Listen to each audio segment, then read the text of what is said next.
Dodge अपने सिर के माध्यम से चलने वाले विचारों के साथ प्रतीक्षा कक्ष में बैठा है जब रिसेप्शनिस्ट अपना नाम पुकारता है, यह बताते हुए कि उसका मालिक उसे देखने के लिए तैयार है और उसे उसका पालन करने के लिए कह रहा है। माइल्स एक गर्म मुस्कान के साथ डॉज का स्वागत करता है और उसे अपने कार्यालय में आमंत्रित करता है। माइल्स ने डॉज की तारीफ करते हुए कहा कि वह चाहता है कि उसके जैसा अच्छा नाम हो। डॉज बताते हैं कि उन्हें अपना नाम क्यों मिला, यह कहते हुए कि उनके पिता एक कार नट हुआ करते थे। माइल्स ने अपने परिवार की कहानी साझा की और कैसे उनके पिता ने भी लाइन पर काम किया और अपने सपनों का पीछा करने के लिए अमेरिका आए। माइल्स और डॉज भी अपनी फुटबॉल टीम के साथ बंधते हैं। जैसा कि वे फुटबॉल टीम का उल्लेख कर रहे हैं, डॉज का उल्लेख है कि उनके पास एक प्रामाणिक खेल पहना नौकरी थी। माइल्स का उल्लेख है कि उन्होंने डॉज की मेडिकल फाइल पर एक नजर डाली थी और उन्हें अपने वित्तीय संघर्ष और स्वास्थ्य जटिलताओं के लिए खेद है। जब वे बात कर रहे होते हैं, डॉज को तेज सिरदर्द होता है। माइल्स उससे पूछता है कि क्या यह उसकी बीमारी का हिस्सा है और डॉज उसे बताता है कि यह आमतौर पर जल्दी से साफ हो जाता है क्योंकि वह अपनी दर्द निवारक गोलियां लेता है। डॉज तब पूछता है कि क्या वह कुछ नकदी उधार ले सकता है जिसका उपयोग वह उसे अधिक समय खरीदने के लिए कुछ उपचार प्राप्त करने के लिए कर सकता है और यहां तक कि एक बेटा भी पैदा कर सकता है। माइल्स संभावित ऋण के बारे में बातचीत करने से पहले डॉज को एक पेय प्रदान करता है।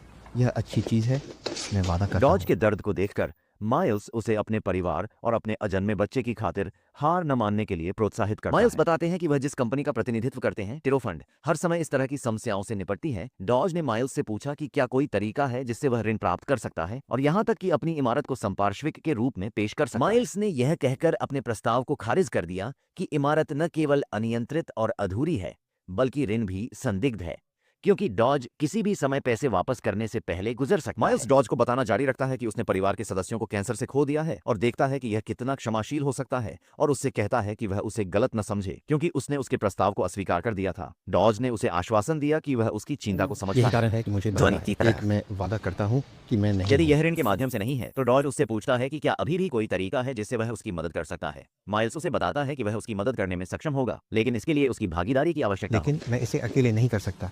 मुझे आपकी मदद, आपकी भागीदारी की जरूरत है। माइल्स उसे बताता है कि वह बहुत ही अनन्य और धनी ग्राहकों का प्रतिनिधित्व करता है जो शिकार के खेल में एक अद्वितीय, एक तरह के अनुभव के लिए भारी मात्रा में शुल्क का भुगतान करने को तैयार है। सवाल पूछता है कि ये शिकार कैसे होते हैं और वह यह जानकर चौंक जाता है कि वे उसे एक जानवर की तरह शिकार करना चाहते हैं।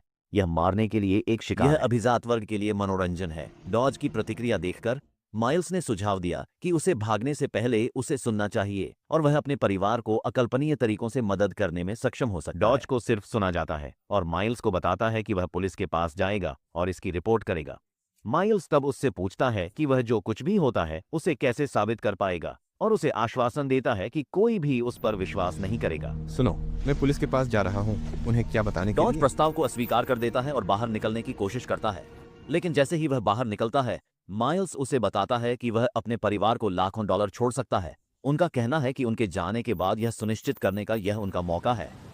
जब तक यह करने का आपका मौका कुछ है। भी शिकार के बारे में अधिक जानकारी के लिए वह उसे बालकनी पर शामिल होने के लिए कहता है।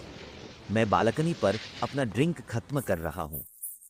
फिर वह समझाना शुरू करता है कि शिकार कैसे जाएगा। कुछ दिन पहले डॉज अपनी नियमित सुबह की दौड़ लेता है और अपने रास्ते पर अपनी इमारत कैरिंगटन का दौरा करता है। वह इमारत के शीर्ष पर पहुंच जाता है और अपने जीवन पर विचार करता है। जब वह घर लौटता है तो वह देखता है कि गेट की ईंट उखड़ गई है क्योंकि इसे ठीक करने की आवश्यकता है और वह इसे वापस रखने की कोशिश करता है। फिर वह अपनी पत्नी के लिए नाश्ता तैयार करता है। वह अपने कैंसर के एक प्रमुख लक्षण के रूप में गंभीर सिरदर्द का अनुभव करता है।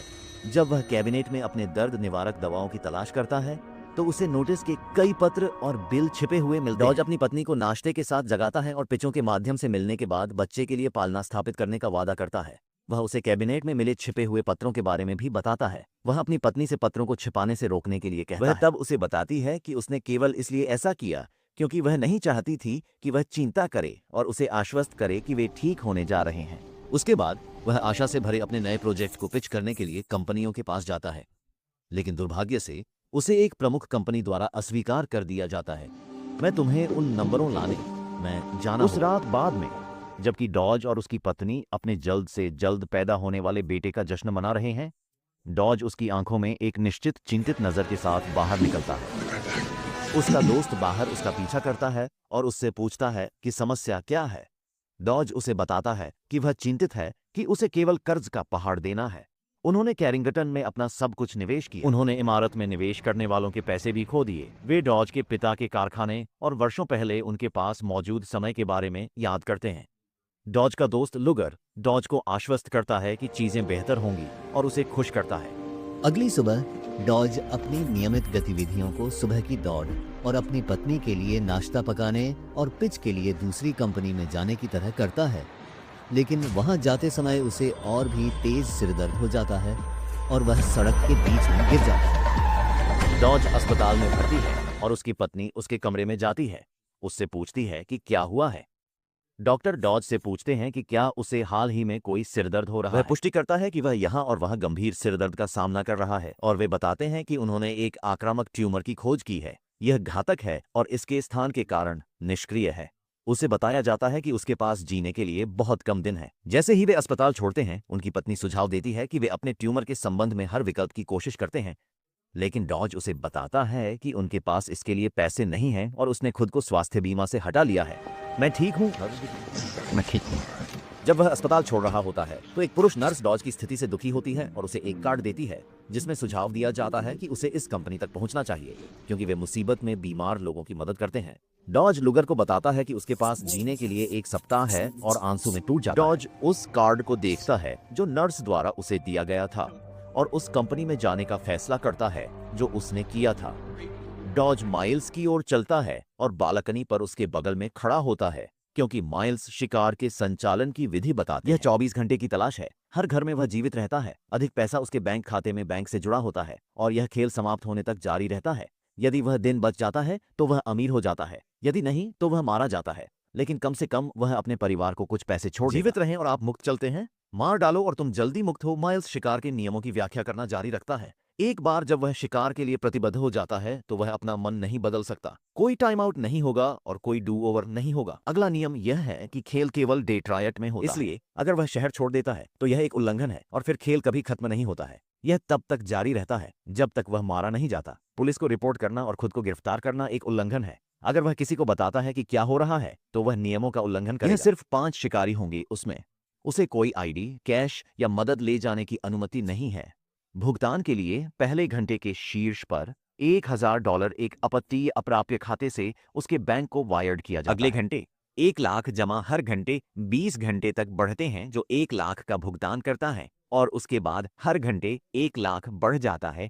अंतिम घंटे में उसे कुल $24.5 मिलियन के लिए $5 मिलियन का भुगतान किया जाएगा। माइल्स ने यह भी उल्लेख किया है कि बंदूक की अनुमति नहीं है। उसे एक सेल फोन दिया जाता है जो केवल माइल्स को कॉल कर सकता है।